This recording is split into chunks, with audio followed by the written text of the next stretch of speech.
Дорога була попередньо в жахливому стані, і наша перлина Полісся, Біле озеро, дістатись було дуже важко.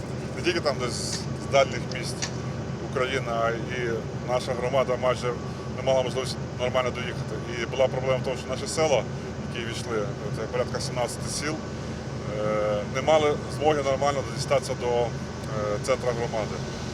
На сьогоднішній момент значна частина дороги вже відремонтована. Більш того, що добре, що ремонт розпочався не самої найгіршої ділянки, це в селі Рудка на повороті і по самому селі, і вже там фактично ідеальна дорога, лишилося деякі нюанси зробити по формі самої дороги. Вже на сьогоднішній день, що незважаючи на те, що вона ще не закінчена, вона вже добре придатна для користування.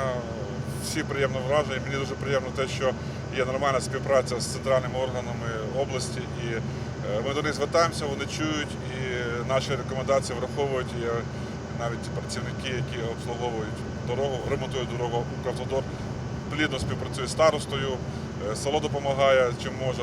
Розумієте, сотні людей працюють в населеному пункті, і є співпраця.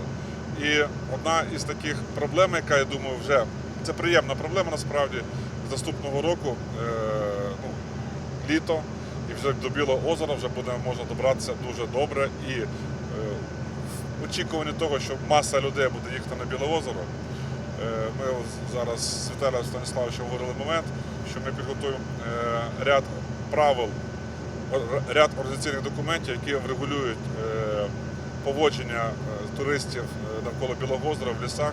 Нам потрібно облагородити, створити умови для утримання того ж сміття, санвузли, доїзд транспорту, не до води, а відповідні парковки.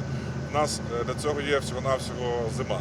Тобто на весну вже має все бути. Тому приклад наших, наприклад, сусідів з Волині – це Світязь. У них правила є, правила всі дотримуються і всі з цим живуть. До цих правил ми маємо привчити нашу громаду і всіх, хто їде до нас. Але це приємні такі проблеми, і ми їх маємо вирішити найближчим часом.